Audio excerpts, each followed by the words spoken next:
नमस्कार दोस्तों, स्वागत है आपका आपके अपने उस चैनल अमन प्रयास जीके में। तो जैसा कि फ्रेंड्स अभी आपका एसएससी एमटीएस का कुछ दिन एग्जाम नहीं है, तो आज के इस वीडियो में हम लोग उन सभी प्रश्नों को देखेंगे जो आपके एग्जाम के लिए इंपॉर्टेंट है और साथ में जो एनालिसिस के दौरान आपके छूट गए थे। ठीक है, तो चलिए वीडियो को स्टार्ट करते हैं। सभी प्रश्न आपके विद एक्स्ट्रा फैक्ट्स होंगे और इसका जो पीडीएफ है टेलीग्राम पे भेजा जा चुका है, तो आप लोग जाकर उसको ज्वाइन कर लीजिएगा और पीडीएफ को प्राप्त कर लीजिएगा। तो शुरू करते हैं आज के पहले प्रश्न से। तो आज का हमारा जो पहला प्रश्न है कि मौजूदा चट्टान को कायांतरित चट्टान में बदलने की प्रक्रिया को क्या कहा जाता है। तो मौजूदा चट्टान को कायांतरित चट्टान में बदलने की प्रक्रिया की बात करते हैं तो इसे मेटामॉर्फोसिस कहा जाता है। ठीक है, तो मौजूदा चट्टान को कायांतरित चट्टान में बदलने की प्रक्रिया को मेटामॉर्फोसिस कहते हैं। ये एक ऐसी प्रक्रिया है जिसमें चट्टान को पिघलाए बिना उच्च तापमान और दबाव में चट्टान को बदला जाता है। इस प्रक्रिया में चट्टान की मूल संरचना से नए क्रिस्टल विकसित होते हैं। इसके अलावा मोटामॉर्फिक शब्द ग्रीक भाषा से लिया गया है जिसका मतलब होता है आकार में बदलाव। मोटामॉर्फिक चट्टान आग्नेय औषधि और अन्य जो है मोटामॉर्फिक चट्टानों से बन सकती है, तो इस बात को भी आप याद रखिएगा। और मोटामॉर्फिक चट्टान के कुछ उदाहरण हैं जैसे संगमरमर, ग्रेफाइट, हीरा, लोहा, सिस्ट, क्वार्टजाइट, हॉर्नब्लेंड और फिलाइट है, तो इस बात को भी आप याद रखिएगा। वीडियो में आगे बढ़ते हैं, लेकिन उससे पहले दोस्तों आपको बता दें कि अभी तक आपका 16 दिनों का एग्जाम समाप्त हो गया है। 16 दिनों में टोटल आपके 48 शिफ्ट में एग्जाम कंडक्ट हुए हैं। 48 शिफ्टों में कहें तो प्रत्येक शिफ्ट में आपके 25 प्रश्न जीके के पूछे जाते हैं, लेकिन 25 में से 25 प्रश्न जीके का मिल पाना बहुत ही मुश्किल काम है, लेकिन फिर भी मैंने कोशिश किया है और प्रत्येक शिफ्ट का 20 प्रश्न जो कि खोजने में मैं सफलता हासिल कर पाया हूँ। ठीक है, तो 48 शिफ्टों की पूछे गए प्रत्येक शिफ्ट के 20 प्रश्नों की बात करें तो टोटल आपका 960 क्वेश्चन होता है। तकरीबन आपको 960 क्वेश्चन का जो पीडीएफ है विथ एक्स्ट्रा फैक्ट के साथ आपको जिस प्रकार से वीडियो में आपको बताया जा रहा है उसी प्रकार से एक्स्ट्रा फैक्ट्स आपके क्वेश्चन में लगाए गए हैं और इसे आप बाय कर सकते हैं मात्र 25 रुपये में। 2 व्हाट्सएप नंबर दिया गया है, दोनों व्हाट्सएप नंबर में से किसी एक पर संपर्क कीजिएगा तो ये पीडीएफ आपको मिल जाएगा। साथ में जो इसका लिंक है डिस्क्रिप्शन में भी दिया गया है, तो उसको भी जाकर आप लोग वहाँ से भी बाय कर सकते हैं। डायरेक्ट और रिडायरेक्ट हो जाएगा आपके व्हाट्सएप पर। ठीक है, तो वहाँ से भी बाय कर सकते हैं आप। ये जो पीडीएफ है आपके एग्जाम के लिए बहुत इंपॉर्टेंट है, साथ में आगामी एग्जामों के लिए भी है। नेक्स्ट जो क्वेश्चन पूछा गया कि निम्नलिखित में से कौन सा पुरस्कार नृत्य और संगीत के क्षेत्र में नहीं दिया जाता है। तो राइट आंसर आपका ललित कला एकेडमी होगा। कला के क्षेत्र में उत्कृष्ट काम करने वाले लोगों को यह पुरस्कार दिया जाता है, ना कि आपका नृत्य और संगीत के क्षेत्र में दिया जाता है। ठीक है, तो इसको याद रखिएगा। अगला है अंडाल दक्षिण भारत की एक महिला डैश थी। तो इसका राइट आंसर आपका कवि संत होगा। अंडाल दक्षिण भारत की एक महिला संत थी। यह 12 अलवार संतों में से एक है और दक्षिण की मीरा इन्हें कहा जाता है। साथ में उनका जन्म जो है विक्रम संख्या 770 में हुआ है। इसके अलावा अंडाल ने 2 ग्रंथों तिरुपवई और नचियार तिरुमोली की रचना की है। उनका प्रसिद्ध नाम कौंडे भी है। अगला है कृपन ने मजदूरों के लिए कौन सा अधिनियम है जो कि लाया था। तो राइट आंसर आपका फैक्ट्री एक्ट 1881 हो जाएगा। लॉर्ड रिपन ने 1881 में फैक्ट्री एक्ट लागू किया था। इस अधिनियम का मुख्य उद्देश्य फैक्ट्री में काम करने वाले मजदूरों विशेषकर बच्चों के कार्य परिस्थितियों में सुधार लाना था। इसके अलावा इस अधिनियम के तहत 7 साल से कम उम्र के बच्चों को काम पर रखने पर प्रतिबंध है जो कि आपका लगाया गया था और 7 से 12 साल के बच्चों के लिए काम के घंटे सीमित कर दिए गए थे, जिससे वो 9 घंटे से अधिक काम नहीं कर सकते थे। उन्हें हर दिन 1 घंटे का ब्रेक मिलना अनिवार्य हो गया था। ठीक है, तो इसको याद रखिएगा। इसके अलावा नेक्स्ट क्वेश्चन है कि पंडित जवाहरलाल नेहरू ने 1927 में उत्पीड़ित राष्ट्रीयताओं के कांग्रेस में कहाँ शामिल हुए थे। तो इसका राइट आंसर आपका ब्रुसेल्स होगा। पंडित जवाहरलाल नेहरू 1927 में ब्रुसेल्स में आयोजित उत्पीड़ित राष्ट्रीयताओं के कांग्रेस में यानी कि कांग्रेस ऑफ प्रेस्ड नेशनलिस्ट में शामिल हुए थे और इस कांग्रेस का जो आयोजन है लीग अगेंस्ट इम्पीरियलिज्म के द्वारा किया गया था। ये सम्मेलन नेहरू के लिए अंतर्राष्ट्रीय स्तर पर औपनिवेशिक विरोधी संघर्षों को समझने और उसमें भाग लेने के लिए महत्वपूर्ण अवसर था। ठीक है, तो इसको याद रखिएगा। अगला है कि 37वां राष्ट्रीय खेल में भारत नहीं यानी कि महाराष्ट्र ने कितने स्वर्ण पदक जीते। तो इसका राइट आंसर आपका 80 स्वर्ण पदक होगा।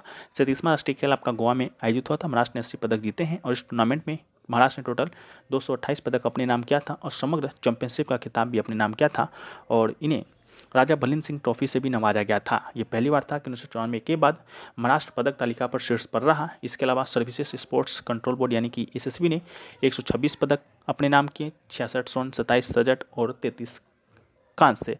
इसके अलावा ये दूसरे स्थान पर रहा, जबकि हरियाणा आपका तीसरा स्थान पर रहा 192 पदक के साथ, जिसमें 62 स्वर्ण, 55 रजत और 75 कांस्य पदक था। अगला है कौन राज्य बोर्ड के कौन राज्य योजना बोर्ड के अध्यक्ष के रूप में कार्य करता है?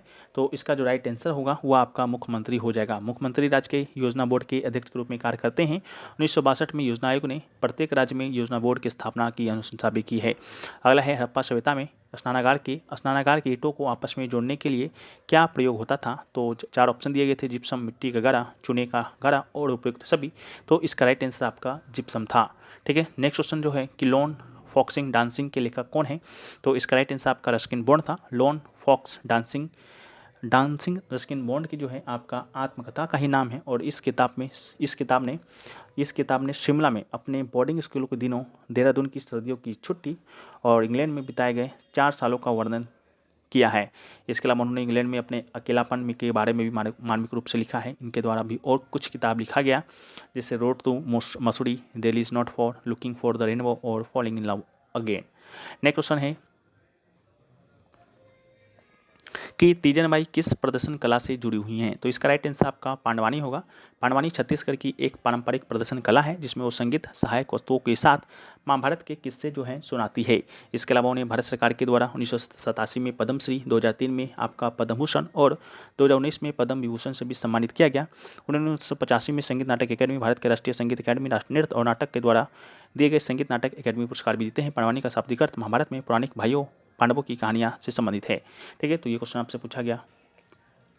नेक्स्ट क्वेश्चन है कि किस भारतीय को आईसीसी हॉल ऑफ फेम 2024 में शामिल किया गया है? तो इसका राइट आंसर आपका नीतू डेविड होगा। प्रतिष्ठित भारतीय क्रिकेटर नीतू डेविड को 2024 में आईसीसी हॉल ऑफ फेम में शामिल किया गया था। महिला टेस्ट क्रिकेट में 8 के रिकॉर्ड के लिए जाने वाली है और यह 100 वनडे क्रिकेट से आगे निकलने वाली भारत की पहली गेंदबाज बनी थी। अब वह भारत महिला टीम के चयनकर्ताओं के अध्यक्ष हैं और आईसीसी हॉल ऑफ फेम में शामिल होने वाली पहली भारतीय महिला की बात करेंगे तो वह है पूर्व कप्तान डायना एडुलजी। ठीक है, तो इसको याद रखिएगा। अगला है मैच द फॉलोइंग, आपका आया था विटामिन से संबंधित। तो विटामिन ए की कमी से कौन सा रोग होता है, इस प्रकार करके आया था। तो विटामिन ए की कमी से आपका रतौंधी नामक रोग होता है, रात में देखने में कठिनाई होती है और प्रतिरक्षा प्रणाली की कमजोरी हो सकती है। विटामिन बी की कमी से थायमिन होता है, इसकी कमी से बेरी नामक बीमारी हो सकती है जो तंत्रिका तंत्र और हृदय को प्रभावित करती है। विटामिन सी की कमी से स्कर्वी होता है, जिसमें मसूरों से खून आना, घाव का धीमा बढ़ना शामिल है। विटामिन डी की कमी से आपका रिकेटस नामक रोग होता है, जो कि बच्चों में हड्डियों का कमजोर होना और वयस्कों में हड्डियों का कमजोर होना के नाम को ऑस्टियोमोलिसिया कहा जाता है। ठीक है, तो इसको याद रखिएगा। अगला है राज्य योजना आयोग का अध्यक्ष कौन होता है? तो इसका राइट आंसर आपका मुख्यमंत्री होगा। राज्य योजना का अध्यक्ष मुख्यमंत्री होता है। इसके अलावा 1 उपाध्यक्ष और 11 अंशकालिक सदस्य भी होते हैं। भारत की योजना आयोग का अध्यक्ष प्रधानमंत्री होता है। योजना आयोग के अध्यक्ष सदस्यों की नियुक्ति केंद्र सरकार के सामाजिक न्याय और अधिकारिता मंत्रालय करता है। अगला जो है क्वेश्चन पूछा गया कि निम्नलिखित में से कौन सा मौलिक कर्तव्य नहीं है? तो आपका ऑप्शन दिया गया था माता पिता का सेवा करना और घर की जिम्मेदारी लेना, ये आपका मौलिक कर्तव्य नहीं था। भारतीय संविधान में 11 मौलिक कर्तव्य ही हैं। पहला है संविधान का पालन करना, राष्ट्रीय ध्वज और राष्ट्रगान का सम्मान करना। दूसरा है स्वतंत्रता संग्राम के आदर्शों का पालन करना। तीसरा है कि भारत की संप्रभुता अखंडता की रक्षा करना। चौथा है कि देश की रक्षा करना और आह्वान किए जाने पर राष्ट्रीय सेवाएं प्रदान करना। अगला है समान भ्रातृत्व की भावना रखना। फिर है कि मिश्रित संस्कृति का संरक्षण करना, प्राकृतिक पर्यावरण का संरक्षण करना, वैज्ञानिक दृष्टिकोण विकसित करना, सार्वजनिक संपत्ति की रक्षा करना, उत्कृष्टता के लिए प्रयास करना। और सभी माता पिता अभिभावकों का कर्तव्य है कि वो अपने 6 से 14 वर्ष की आयु के वर्ग के बच्चों को स्कूल भेजें। ठीक है, तो ये आपका मौलिक कर्तव्य है। अगला है उड़ीसा राज्य के तटवर्ती शहर पुरी में कौन से भगवान का मंदिर स्थित है? तो इसका राइट आंसर भगवान जगन्नाथ होगा। जगन्नाथ मंदिर एक हिंदू मंदिर है जो हिंदू धर्म में भगवान जगन्नाथ विष्णु के रूप में समर्पित है। यह भारत के पूर्वी तट पर स्थित उड़ीसा राज्य के पुरी में स्थित है। मंदिर के अभिलेखों के अनुसार अवंती के राजा इंद्रधुमन ने इस मंदिर का निर्माण कराया था। अगला जो है क्वेश्चन पूछा गया कि 2011 की जनगणना के अनुसार भारत की जनसंख्या कितनी है? तो राइट आंसर 1.21 बिलियन होगा। ठीक है, 1.2 अरब या बिलियन आपका भारत का जनसंख्या है और दुनिया के कुल क्षेत्रफल का 2.4% है, लेकिन दुनिया की कुल आबादी का 17.5 हिस्सा है। इसके अलावा जनसंख्या के बारे में बात करते हैं तो इतना है, पुरुषों के लिए इतना है, महिलाओं के लिए इतना है। साक्षरता की बात करते हैं तो 74.04% है, पुरुष के लिए 82.10% है, महिलाओं के लिए 65.46% है।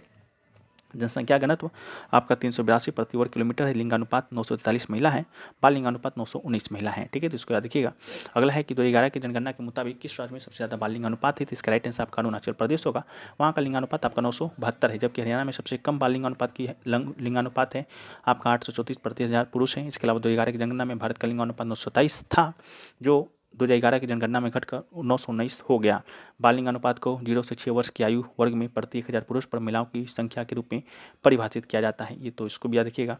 अगला क्वेश्चन पूछा गया, अर्जुन सिंह धुर्वे किस नृत्य से संबंधित हैं? तो इसका राइट आंसर आपका बेगा नृत्य शैली होगा। अर्जुन सिंह धुर्वे को मध्य प्रदेश के बेगा नृत्य शैली में उनके योगदान के लिए 2022 में पद्मश्री से सम्मानित किया गया था। बेगा नृत्य मुख्य रूप से बेगा जनजाति का पारंपरिक नृत्य रूप है जो मध्य भारतीय राज्य मध्य प्रदेश में रहने वाली एक स्वदेशी समुदाय है। अगला है, who is the chief minister of Bihar in 2023? तो राइट आंसर आपका नीतीश कुमार होगा, जो कि 9वीं बार इन्होंने शपथ लिया था। अगला है, अफगानिस्तान में अशोक के शिलालेख को निम्नलिखित में से किस लिपि में लिखा गया? तो राइट आंसर आपका ग्रीक और माइक होगा। अशोक के उल्लेख अधिकतर ब्राह्मी लिपि में लिखे गए हैं। उत्तर पश्चिम शिलालेख खरोष्टी लिपि में लिखे गए थे। कांधार सारेकुना 3वीं शताब्दी ईसा में राजा अशोक के द्वारा उत्कीर्णित द्विभाषी ग्रीक और माइक शिलालेख है, काबुल संग्रहालय में संरक्षित है। इसके अलावा इन दोनों लिपियों को जेम्स प्रिसेप ने पढ़ा था, तो इसको भी याद रखिएगा। अगला जो है कि द्वारे स्कीम किस राज्य ने शुरू किया? तो राइट आंसर आपका पश्चिम बंगाल होगा। द्वारे स्कीम जो योजना है 16 नवंबर 2021 को द्वारे राशन घर घर राशन योजना शुरू किया गया था। इससे राज्य के करीब 10,000 लोग को फायदा होगा। इसके अलावा नेक्स्ट क्वेश्चन पूछा गया कि परमाणु संख्या 56 वाले तत्व जो बेरियम है वो किस समूह से संबंधित है? तो राइट आंसर आपका इस ब्लॉक होगा। परमाणु संख्या 56 बेरियम इस समूह तत्वों से संबंधित है। इलेक्ट्रॉनिक विन्यास आपका इतना है। बाकी आधुनिक आवर्सानी को निम्नलिखित तत्वों में वर्गीकृत किया गया है, पी समूह, ए समूह, डी समूह और एफ समूह। इसके अलावा the element with the atomic number 58 cerium C belong to the lanthanide group and lanthanum having atomic number 57 is a member of the D block element. ठीक है, तो इस सभी को याद रखिएगा। अगला है, ट्रिनिटी ऑफ कर्नाटिक म्यूजिक किसे कहा जाता है? तो त्यागराज, मुथु, स्वामी दीक्षिता और श्यामा शास्त्री को कहा जाता है। ये तीनों संगीतकार 18वीं सदी के हैं। इसके अलावा पुरंदरदास को संगीत का पिता कहा जाता है। और कर्नाटक संगीत के 3 आवश्यक तत्व हैं, श्रुति, राग और ताल। ठीक है, तो इसको याद रखिएगा। अगला है कि लॉरेल ट्री किस प्रकार के जंगलों में पाया जाता है? तो इसका जो राइट आंसर होगा वो आपका क्या होगा? उपोष्ण कटिबंधीय और शीतोष्ण सदाबहार वनों में पाया जाता है। भारतीय लॉरेल वृक्ष की बात करते हैं या टर्मिनालिया टोमेटोसा की बात करते हैं तो पर्णपाती जंगलों में पाया जाता है। इसकी कैचीदार और दरार वाली छाल से इसे मगरमच्छ की छाल वाला पेड़ भी कहा जाता है। तो इस बात को भी आप याद रखिएगा। नेक्स्ट जो प्रश्न आपसे पूछा गया कि एशियाई महिला हॉकी चैंपियनशिप 2023 का शुभंकर क्या था? ठीक है, तो इसका जो राइट आंसर होने वाला है आपका जूही होने वाला है। झारखंड के रांची के दुर्वा में प्रोजेक्ट भवन में एक जीवंत समारोह के दौरान झारखंड के जो माननीय जो मुख्यमंत्री थे उस समय के तत्कालीन और अभी भी आपके यही हैं हेमंत सोरेन ने आपके एशियाई जो चैंपियंस ट्रॉफी जो हुआ है आपका झारखंड में उसका शुभंकर जो है उनका अनावरण है जो कि किया था। शुभंकर जूही जो है बेतला नेशनल पार्क में प्यारे हाथी से प्रेरणा लेता है और इस अवसर पर FIH अध्यक्ष दातो तैयब इकराम, हॉकी इंडिया के अध्यक्ष पद्मश्री डॉक्टर दिलीप टर्की और हॉकी इंडिया के महासचिव भोलानाथ सिंह, हॉकी इंडिया के कोषाध्यक्ष शेखर जे मनोहरन भी मौजूद थे। ठीक है, तो इसको भी याद रखिएगा। इसके अलावा जो है नेक्स्ट प्रश्न है कि होम रूल लीग की स्थापना जो है किसके द्वारा किया गया था? तो होम रूल लीग की बात करते हैं तो इसकी स्थापना आपका एनी बेसेंट के द्वारा किया गया है। होम रूल लीग जो शब्द है आपका आयरलैंड के एक ऐसे ही आंदोलन से लिया गया था जिसका सर्वप्रथम प्रयोग जो है श्यामजी कृष्ण वर्मा ने 1905 में लंदन में किया था। तो इस फैक्ट को भी याद रखना है। लेकिन इसका सार्थक प्रयोग करने का जो श्रेय है आपको बाल गंगाधर तिलक और एनी बेसेंट को जाता है।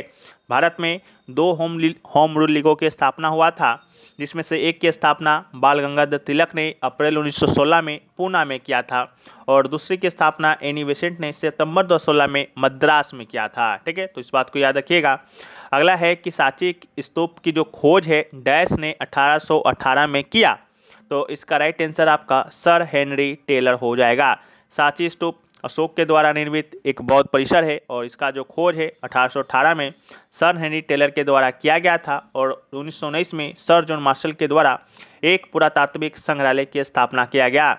इसके अलावा महान स्तूप मध्य प्रदेश राज्य के भारत के ऐतिहासिक स्थल सांची में संरचनाओं का सबसे उल्लेखनीय है और ये देश के सबसे पुराने बौद्ध स्मारकों में से एक है और इस स्थल पर बड़ा स्तूप है। ठीक है, नेक्स्ट जो क्वेश्चन पूछा गया कि नरौरा क्या है? नरौरा की बात करेंगे तो यह आपका परमाणु ऊर्जा संयंत्र है। नरौरा परमाणु ऊर्जा संयंत्र जो है उत्तर प्रदेश के बुलंदशहर के नरौरा कस्बे में स्थित है और इसे नरौरा परमाणु ऊर्जा स्टेशन भी कहा जाता है। इसका संचालन की बात करते हैं तो भारतीय परमाणु ऊर्जा निगम लिमिटेड यानी कि NPCIL के द्वारा है जो कि किया जाता है। इसके अलावा भारत में कुछ न्यूक्लियर पावर प्लांट को हम लोग देखें तो उसमें कुछ 7-8 जो न्यूक्लियर पावर प्लांट है उसको एक बार हम लोग देख लेते हैं, जहां से प्रश्न आपके एग्जाम में आते हैं। तो एक है आपका काकरापार एटॉमिक पावर स्टेशन, जो कि आपका गुजरात में है। ऑपरेटर याद रखिएगा, कैपेसिटी देख लीजिएगा, हालांकि पूछा नहीं गया है। अगला है कलपक्कम एटॉमिक पावर स्टेशन, जो कि आपका तमिलनाडु में है।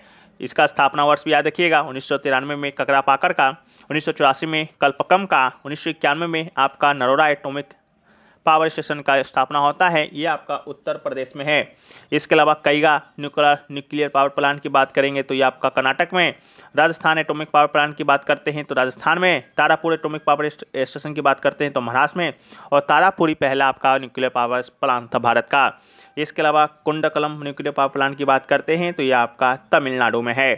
अगला जो क्वेश्चन पूछा गया कि बिंदुसार मौर्य शासक कब बना या मगध की गद्दी पर कब बैठा, तो इसका राइट आंसर आपका 297 ईसा पूर्व यानी कि 297 BC होने वाला है। बिंदु मौर्य साम्राज्य जो है आपका 297 ईसा पूर्व में गद्दी संभाली थी और वह मौर्य वंश का दूसरा शासक था। जब ये दूसरा शासक था तो आपके मन में आ रहा होगा कि पहला शासक कौन था, तो पहला शासक था आपका चंद्रगुप्त मौर्य, जिसने मौर्य समाज का स्थापना है जो कि मगध पर किया था। किसको हराकर किया था? तो नंदवंश के अंतिम राजा धनानंद को हराकर है जो कि किया था। इसके अलावा चंद्रगुप्त मौर्य ने मगध की गद्दी पर 322 ईसा पूर्व में बैठा।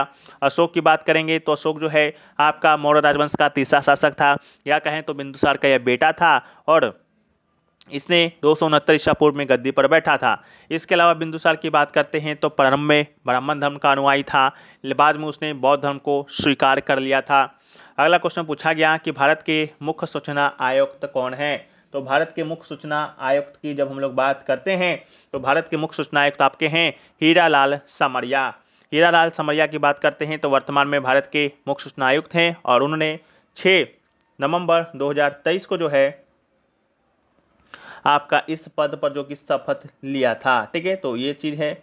इसके अलावा जो है आपसे पूछा गया कि सारंगी को प्रसिद्ध करने का प्रसिद्ध करने में किसका योगदान रहा है। ठीक है, तो सारंगी की बात करते हैं तो प्रसिद्ध करने में आपके उस्ताद बिंदु खां का जो है आपका योगदान रहा है। तो उस्ताद बिंदु खां इसका राइट आंसर होगा। और ठीक है, उन्होंने 1935 में ऑल इंडिया रेडियो और दिल्ली स्टेशन से पहली बार सारंगी जो कि है बजाया था। ठीक है, तो इसको भी याद रखिएगा। इसके अलावा सारंगी के प्रमुख वादक की बात करते हैं तो पंडित रामनारायण का नाम सबसे पहले आता। इनको पद्म विभूषण 2005 में मिला। अब्दुल करीम खां, अब्दुल लतीफ़ खां, गुलाब शमीर खां, रमेश मिश्रा, सुल्तान खां, उस्ताद बिंदु खां और शकूर खां का नाम भी आपके आते हैं। अगला क्वेश्चन पूछा गया वेदांतम सत्यनारायण किस शास्त्र नृत्य शैली के लिए जाने जाते हैं, तो इसका राइट आंसर आपका कुचिपुड़ी होगा। कुचिपुड़ी के विषय में तो आप लोग को मालूम ही होगा कि यह आपका आंध्र प्रदेश का एक शास्त्र नृत्य है। ठीक है, इसके अलावा वेदांत सत्यनारायण शर्मा, जिन्हें सत्यम के नाम से है जो कि जाना जाता है, एक भारतीय शास्त्र नर्तक और नृत्य रचनाकार थे। उन्हें कुचिपुड़ी के शास्त्र नृत्य के प्रमुख प्रतिपादकों में से एक माना जाता है और उनका जन्म 9 सितंबर 1935 को कुचिपुड़ी में हुआ था। और मृत्यु की बात करते हैं तो मृत्यु 16 नवंबर 2012 को विजयवाड़ा में हुआ था। ठीक है, तो इस बात को भी आप याद रखिएगा।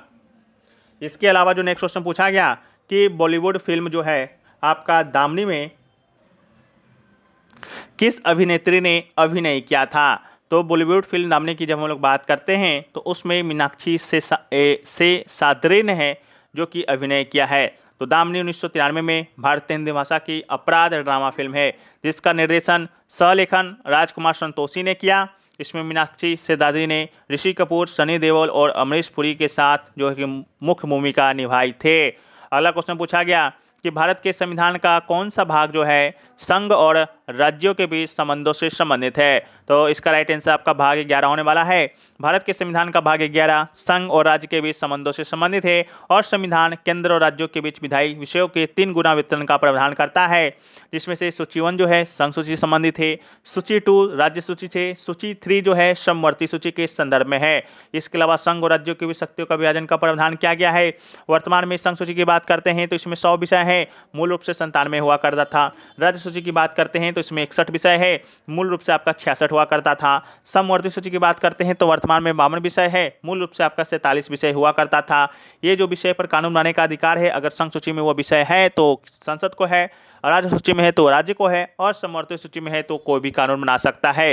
लेकिन याद रहे कि जब दोनों परिस्थिति में यानी कि संघ सूची और राज्य सूची दोनों में टकराएगा, दोनों कानून बनाएगा एक ही विषय पर, तो संघ सूची का ही कानून है जो कि मान्य होगा। इसके अलावा इसका जो वर्णन है आपका भाग 11 में तो किया ही गया है, साथ में अनुसूची की बात करेंगे तो अनुसूची 7 में भी किया गया है। ठीक है, अगला क्वेश्चन पूछा गया कि बहुआयामी गरीबी सूचकांक के अनुसार न्यूनतम गरीबी किस केंद्र शासित प्रदेश का है?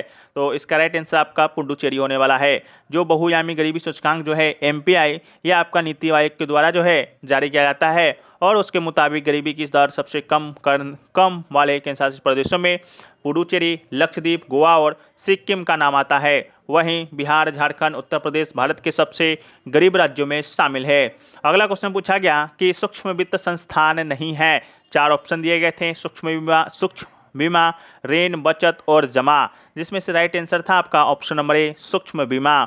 सूक्ष्म वित्त संस्थान यानी कि माइक्रो फाइनेंस इंस्टीट्यूशन की जब हम लोग बात करते हैं तो आमतौर पर ऋण, बचत और जमा जैसी सेवाएं प्रदान करता है, और लेकिन सूक्ष्म बीमा उनकी सेवाओं में शामिल नहीं होता है। अगला क्वेश्चन पूछा गया कि भारतीय संविधान का अनुच्छेद 51 जो है डैश के बारे में बताता है। तो इसका राइट आंसर आपका अंतर्राष्ट्रीय शांति और सुरक्षा को बढ़ावा देने से संबंधित है। ठीक है, तो भारत के संविधान का अनुच्छेद 51 जो है 3 भाग है। अनुच्छेद 51 ए की बात करते हैं तो राज्य अंतर्राष्ट्रीय शांति और सुरक्षा को बढ़ावा देने का प्रयास करता है। अनुच्छेद 51 जो बी है राज्य राष्ट्रों के बीच उचित और सम्मानजनक संबंध बनाए रखेगा। और अनुच्छेद 51 से की जब हम लोग बात करते हैं तो राज्य एक दूसरे के साथ संगठित लोगों के व्यवहार में अंतर्राष्ट्रीय कानून और संधि दायित्वों के प्रति सम्मान को बढ़ावा देगा, और मध्यस्थता के द्वारा अंतर्राष्ट्रीय विवादों के निपटारों को प्रोत्साहित करेगा। यहाँ पर आप लोग थोड़ा सा कंफ्यूज हो गए होंगे अनुच्छेद 51 ए को लेकर। ठीक है, तो आपको बता दें कि अनुच्छेद 51 जो ये है स्मॉल वाला ए, वो आपका मौलिक कर्तव्य से नहीं संबंधित है। वो आपका अनुच्छेद जो है 51 कैपिटल ए वाला जो है वो आपका मौलिक कर्तव्य से संबंधित है। तो आपको कैपिटल ए और स्मॉल ए दोनों को आपको समझना होगा। जब भी कैपिटल ए होगा तो आपको, जब भी कोई कैपिटल वर्ड होगा तो आपको ये ध्यान रखना है कि ये आपका जोड़ा गया है। ठीक है, संविधान संशोधन को करके। ठीक है, तो इस बात को भी आप याद रखिएगा। अगला जो क्वेश्चन पूछा गया कि लाल बाग फ्लावर जो शो है वो आपका कहाँ पर होता है? तो लाल बाग फ्लावर शो की जब हम लोग बात करते हैं तो इसका जो राइट आंसर होगा आपका बेंगलुरु होने वाला है। ठीक है, तो बेंगलुरु इसका आपका राइट आंसर हो जाएगा। इसके अलावा लाल बाग फ्लावर शो बेंगलुरु के लाल बाग बॉटेनिकल गार्डन में होता है। हर साल अलग थीम पर फ्लावर शो होता है। साल 2024 में स्वतंत्रता दिवस के फ्लावर शो की थीम है भारत रत्न डॉक्टर बाबा साहेब भीमराव अंबेडकर का जीवन और समय। इसके अलावा फ्लावर शो के दौरान हजारों किस्म के फूल को अलग अलग रूपों में प्रदर्शित किया जाता है। फ्लावर शो के दौरान विभिन्न देशों के विदेशी फूल भी दिखाए जाते हैं, और फ्लावर शो के दौरान शहर के इतिहास को झांकियों के जरिए भी दिखाया जाता है। अगला क्वेश्चन पूछा गया कि साल 2011 के जनगणना के मुताबिक भारत में सबसे ज़्यादा आबादी किस धर्म की है? तो इसका राइट आंसर आपका हिंदू होने वाला है। भारत की बात करते हैं तो भारत में धर्म, धार्मिक मान्यताओं और प्रथाओं की विविधता का विशेषता है। 2011 के जनगणना के अनुसार भारत की आबादी का 79.8% आबादी हिंदू धर्म का पालन करती है, जो कि सभी धर्मों में सबसे ज़्यादा है। इसके अलावा ईसाई धर्म का पालन करने वाले लोगों की संख्या 2.3% है। सिख धर्म को पालन करने वालों की संख्या 1.72% है। बौद्ध धर्म का पालन करने वालों की संख्या आपका 0.7% है, और जैन धर्म की बात करते हैं तो 0.37% आपका है। इसके अलावा आप लोग सोच रहे होंगे कि इस्लाम धर्म को मानने वाले की संख्या का कितना है, तो लगभग आपका 14% है। ठीक है, तो याद रखिएगा। इसके अलावा हिंदू जनसंख्या वृद्धि दर पिछले दशक के 19.92 के आंकड़े से घटकर आपका 16.76% हो गया है। यह आपका वृद्धि दर है। इसके अलावा ईसाई जनसंख्या वृद्धि दर की बात करते हैं तो पिछले बार 15.5% था, और घटकर आपका 8.4 हो गया है। ठीक है, तो इस बात को भी आप याद रखेंगे। इसके अलावा जो है आपका नेक्स्ट क्वेश्चन जो पूछा गया कि प्लासी का युद्ध जो है आपका कब लड़ा गया था? तो प्लासी का युद्ध की बात करेंगे तो ये जो है आपका लड़ा गया 1757 को। तो प्लासी का युद्ध 23 जून 1757 को हुआ था। किसके बीच हुआ? तो बंगाल के नवाब और उनके फ्रांसीसी सहयोगी दलों पर ब्रिटिश ईस्ट इंडिया कंपनी की एक निर्णायक जीत थे। प्लासी के युद्ध में ईस्ट इंडिया कंपनी की जीत ने बंगाल में अंग्रेजी शासन की नींव रखी, और जिसका अगले 100 साल के लिए भारत में अधिकाधिक विस्तार हुआ।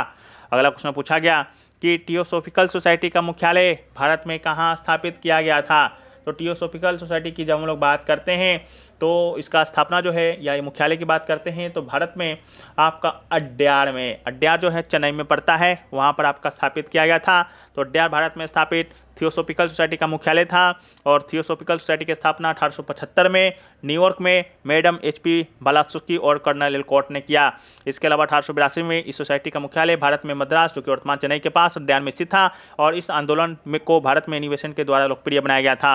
अगला क्वेश्चन पूछा गया कि मंगला ऑयल वेल यानी कि तेल कुआं कहाँ स्थित है, तो ये आपका राजस्थान के बाड़मेर जिले में है। 2004 में राजस्थान के बाड़मेर जिले में मंगला तेल क्षेत्र की खोज की गई थी और क्रेन ऑयल एंड गैस जो वेदांता लिमिटेड का एक प्रभाग है, भारत के घरेलू कच्चे तेल के उत्पादन में लगभग 25% का योगदान है जो कि देता है। अगला क्वेश्चन पूछा गया कि भारत के केंद्रीय सूचना आयोग यानी CIC के वर्तमान में मुख्य सूचना आयुक्त कौन है, तो ये आपके हीरालाल समरिया हैं, जो कि इसके बारे में हम लोग चेक कर लिए हैं। नेक्स्ट क्वेश्चन जो पूछा गया कि महिला आरक्षण विधेयक 2023 जो है किस तिथि को पारित किया गया था, तो महिला आरक्षण विधेयक की जब हम लोग बात करते हैं तो महिला आरक्षण विधेयक 2023 को 20 सितंबर 2023 को लोकसभा से और 21 सितंबर 2023 को राज्यसभा से पारित किया गया था और राष्ट्रपति पर विधेयक का हस्ताक्षर जो है 28 सितंबर 2023 को हुआ था। ठीक है, तो 28 सितंबर 2023 से आपके शायद ऑप्शन में दिया गया होगा। साथ में संविधान 106वां संशोधन आपका ये है और विधेयक लोकसभा, राज्यसभा, विधानसभा और दिल्ली विधानसभा में महिलाओं के लिए 1/3 सीटों को आरक्षित करता है और ये लोकसभा, राज्य विधानसभा में अनुसूचित जाति तथा अनुसूचित जनजाति के लिए आरक्षित सीटों पर भी लागू है।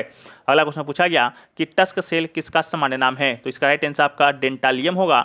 डेंटालियम जो फाइलम है मोलास्का का एक जिन्स है जिसे आमतौर पर टस्क सेल के रूप में जाना जाता है।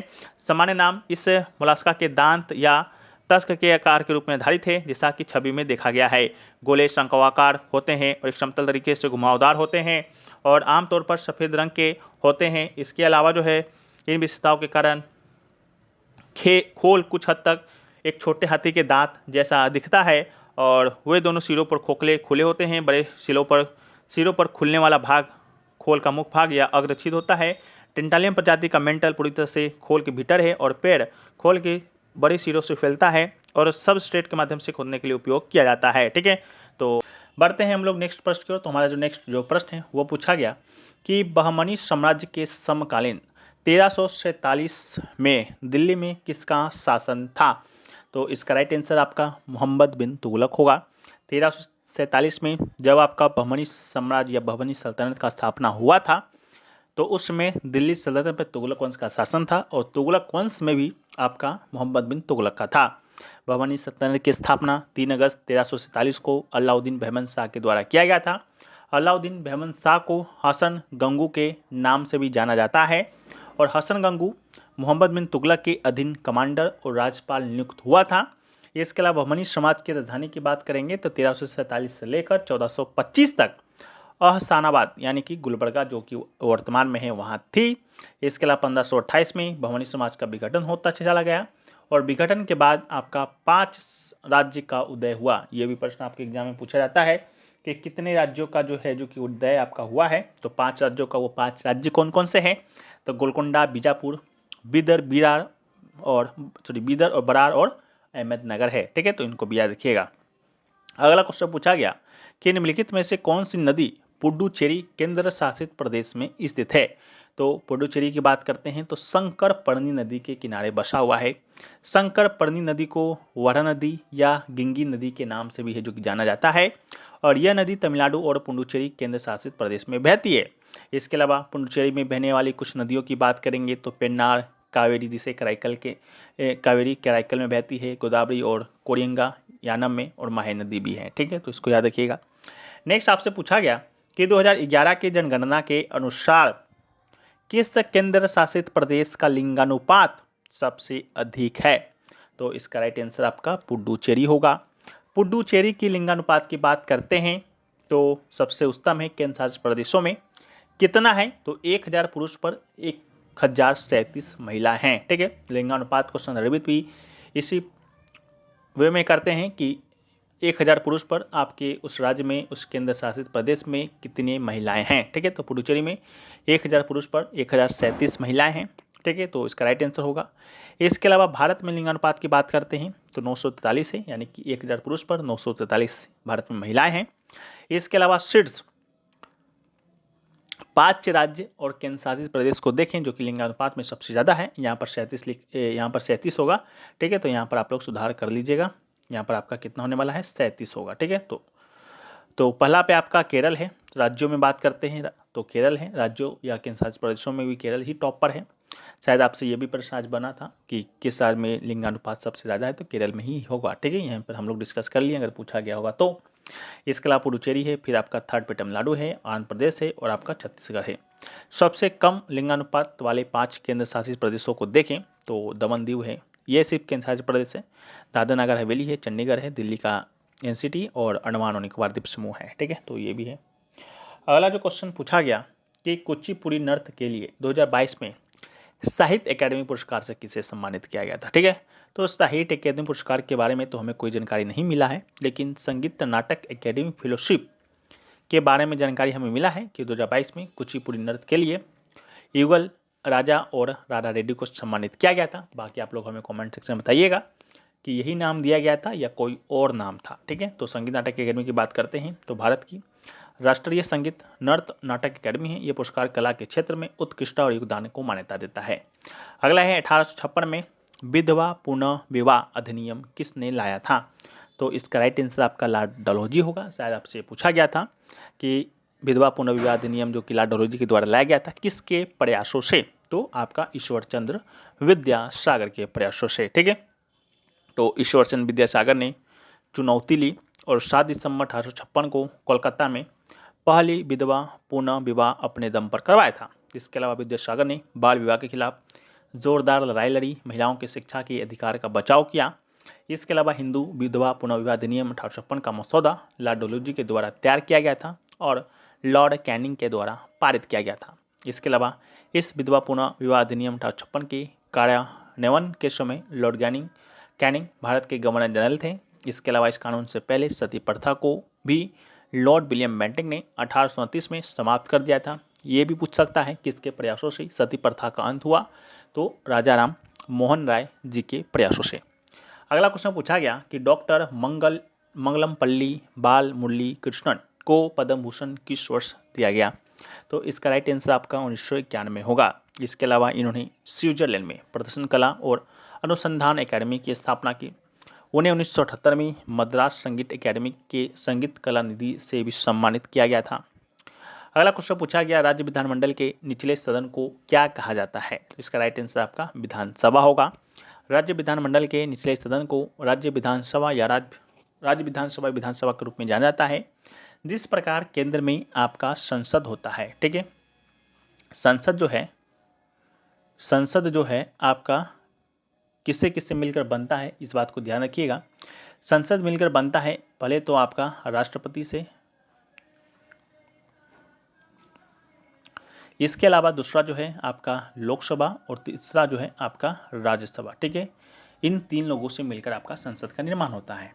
इसके अलावा लोकसभा की बात करते हैं तो लोकसभा को यहाँ पर आपका निचला सदन कहा जाता है। कौन सा सदन? निचला सदन कहा जाता है। और राज्यसभा को आपका उच्च सदन कहा जाता है, इस बात को याद रखिएगा। उसी प्रकार राज्यों की बात करते हैं तो राज्य में आपका क्या होता है? विधानमंडल होता है। जिस प्रकार केंद्र में आपका संसद होता है उस प्रकार राज्यों में भी आपका होता है विधानमंडल। विधानमंडल की बात करते हैं तो ये किससे किससे मिलकर बनता है? तो ये आपके राज्यपाल से मिलकर बनता है, राज्यों में राज्यपाल से मिलकर बनता है। इसके अलावा एक आपका जो है विधानसभा हो जाएगा, एक आपका है विधान परिषद हो जाएगा। ठीक है, हालांकि विधान परिषद जो है आपका सभी राज्यों में नहीं है, मात्र कुछ 6 ही राज्यों में है। ठीक है, वो 6 राज्य कौन कौन से हैं इसके बारे में आप लोग हमें कमेंट सेक्शन में बता दीजिएगा। तो विधानसभा को जो है आपका निचला सदन कहा जाता है राज्यों में, और विधान परिषद को आपका उच्च सदन कहा जाता है। ठीक है, यही इतना यहाँ पर फैक्ट्स है जो कि यहाँ पर वर्ड में लिखा गया है। बाकी विधानसभा का कार्यकाल 5 वर्षों का होता है।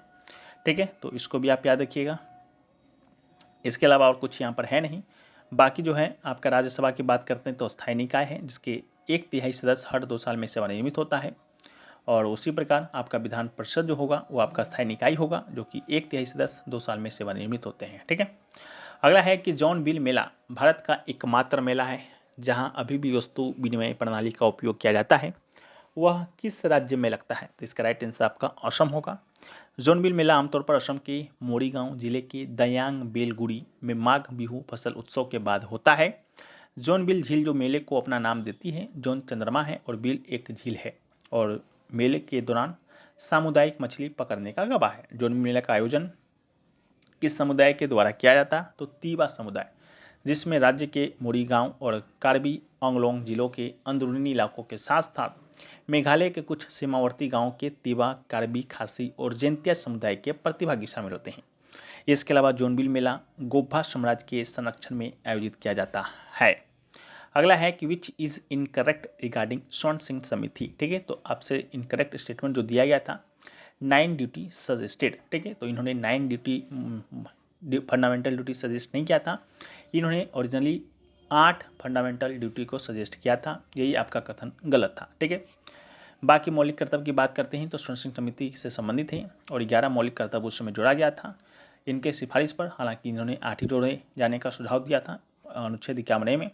संविधान संशोधन की बात करते हैं तो 69 में 42वां संविधान संशोधन। ठीक है, अगला है मांडू का जहाज महल किसके द्वारा बनवाया गया? तो सुल्तान गयासुद्दीन खिलजी के द्वारा। जहाज महल का निर्माण गयासुद्दीन खिलजी के द्वारा करवाया गया था। यह सुल्तान का हरम था और यह पानी में तैरते जहाज के रूप में दिखाई देता है। यह मध्य प्रदेश के धार जिले में स्थित है। गयासुद्दीन की बात करते हैं तो गयासुद्दीन इन्हें कहा जाता है और 15वीं शताब्दी में मालवा सल्तनत का सुल्तान था। उनके शासनकाल के दौरान नीमतनामा ए नसरुद्दीन शाही लिखा और चित्रित किया गया था। अगला है चंद्रगुप्त की मृत्यु के बाद निम्नलिखित में से कौन मौर्य समाज की गद्दी पर बैठा? तो इसका राइट आंसर आपका हो जाएगा क्या? बिंदुसार। ठीक है, बिंदुसार चंद्रगुप्त मौर्य का पुत्र था और मौर्य समाज का दूसरा शासक था। इसने ही 298 ईसा पूर्व में गद्दी पर बैठा था। 272 ईसा पूर्व तक इन्होंने शासन किया था। ठीक है, इसके अलावा बिंदुसार के बाद अशोक जो है मौर्य समाज का शासक बना। अशोक बिंदुसार का बेटा था। तो पहला चंद्रगुप्त मौर्य, दूसरा बिंदुसार, तीसरा आपका अशोक शासन बना। ठीक है, अगला है धर्मराज सोलाई राज्य किससे संबंधित है? तो धर्मराज सोलाई राज की बात करेंगे तो एक भारतीय पैरा एथलीट है जिन्होंने एशियाई पैरा खेलों में लंबी कूद T64 स्पर्धा में स्वर्ण पदक जीता है। अगला है अमृत धरोहर scheme implement for how many years? तो इसका राइट आंसर आपका 3 ईयर्स होगा। यह योजना आर्द्र भूमि के स्टम उपयोग को प्रोत्साहित करने और स्थानीय समुदाय के लिए जैव विविधता, कार्बन स्टॉक, पर्यावरण पर्यटन के अवसरों और आय सृजन को बढ़ाने के लिए अगले 3 वर्ष 2023 में लागू की जाएगी या किया गया। अगला है डाइजेस्टिव एंजाइम प्रेजेंट इन। तो इसका राइट आंसर होगा digestive enzyme are present in the stomach, small intestine, pancreas and saliva.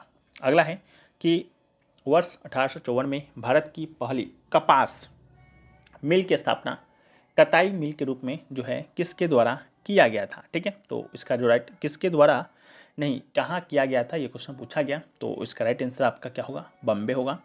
Bombay में जो कि है किया गया था तो बॉम्बे ही इसका आपका राइट आंसर होगा। ठीक है, इसके अलावा जो है Bombay spinning and weaving company जो कि अब बॉम्बे है, भारत में 7 जुलाई 1854 को टाडदेव में काउ सजी नानाभाई डावर और उनके सहयोगियों के द्वारा स्थापित की जाने वाली पहली कपास मिल थी। कंपनी को सर विलियम फेयरबैम के द्वारा जो कि डिजाइन किया गया था। सो फ्रेंड्स, आशा करते हैं कि वीडियो आपको पसंद आया है। वीडियो पसंद आया तो वीडियो को लाइक कर दीजिए, चैनल पर नए हैं चैनल को सब्सक्राइब कर दीजिए और सब्सक्राइब कर दिए हैं तो नोटिफिकेशन बेल कॉल पर क्लिक कर दीजिएगा और मिलते हैं हम लोग नेक्स्ट वीडियो में। जब तक के लिए जय हिंद फ्रेंड्स।